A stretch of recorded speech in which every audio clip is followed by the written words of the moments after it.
খুব প্রিসাইসলি যদি বলি যে আমি কি করব, তাহলে আমি যদি নির্বাচিত হয়ে আসতে পারি, সবার আগে যে জায়গাটাতে আমি হাত দেবো সেটা হচ্ছে আমাদের ডাকসু ক্যান্টিন।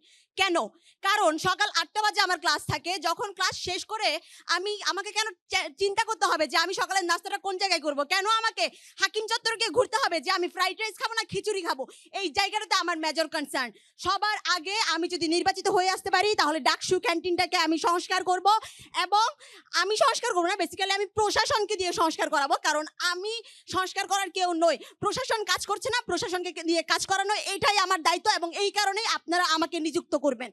দ্বিতীয়ত, এই যে ডাকসু ক্যান্টিনটা সংস্কার করব, এখানে এমন একটা মিলের ব্যবস্থা করব যাতে সকালের নাস্তা থেকে, সকালে আমরা যেটা খেতে পছন্দ করি বা যেটা অ্যাকচুয়ালি আমাদের চাহিদা, যে আমরা সকালে একটু রুটি, পরোটা, ডাল, সবজি, ডিম ভাজা এইসব কিছু চাই, এই জিনিসটা আমাদের ক্যান্টিনে পাওয়া যায় না। আমি এই জিনিসটা এনশিওর করতে চাই। দুপুরে একটা ভালো মিলের ব্যবস্থা করতে চাই।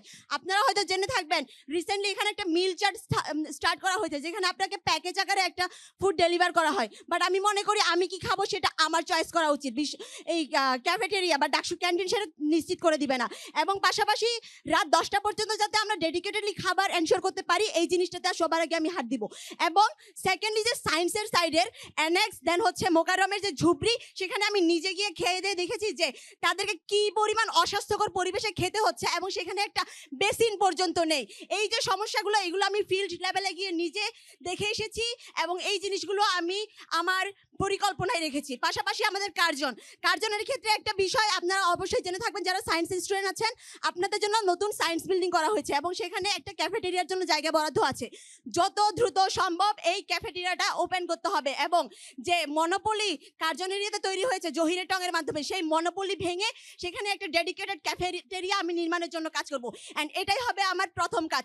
সেকেন্ডলি, আমি যদি বাকিগুলোর কথা বলি, তাহলে হচ্ছে পুরো ক্যাম্পাসে যাতে সুব্যাপারের ব্যবস্থা করা যায় সেই বিষয়টা আমি এনশিওর করব।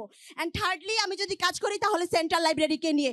আমরা সেন্ট্রাল লাইব্রেরিতে যখন শুধুমাত্র আমরা দেখি যে যারা বই নিয়ে অনেক স্টুডেন্ট যায় এবং তারা সেখানে গিয়ে পড়াশোনা করে, অথচ আমাদের গবেষণাধর্মী একটা কেন্দ্র হওয়া উচিত এই সেন্ট্রাল লাইব্রেরি। আমাদের বিভিন্ন ধরনের ইন্টারন্যাশনাল জার্নাল, বুকস এবং আর্টিকেলসের অ্যাক্সেস পেতে হয়, যেটা আমাদের হয়তো জেনারেল স্টুডেন্টসের যে ইমেল সেটা দিয়ে অ্যাক্সেস করা যায় না। কিন্তু আমাদের ঢাকা বিশ্ববিদ্যালয়ের যে মেল, কেন সেই জায়গাটাতে সেই জিনিসগুলোর সাবস্ক্রিপশন থাকবে না? আমি এই জিনিসটা এনশিওর করতে চাই। আমাদের যতগুলো ইন্টারন্যাশনাল জার্নাল, পাবলিকেশন এটসেট্রার প্রয়োজন হয়, সব কিছুর সাবস্ক্রিপশনটা এনশিওর করতে চাই আমাদের ঢাকা ইউনিভার্সিটি লাইব্রেরির। এবং আমরা প্রত্যেকটা স্টুডেন্ট যাতে সেখানে গিয়ে সেই সুবিধাটা পেতে পারি, সেই কারণে স্টাফদেরকে দক্ষ করে তোলা, এবং আমাদের যে লাইব্রেরি ম্যানেজমেন্টের স্টুডেন্টরা রয়েছে তাদের হেল্প নিয়ে কিভাবে আমরা লাইব্রেরিকে মোর অর্গানাইজ করতে পারি, সেই বিষয়গুলোতে আমি নজর দিব।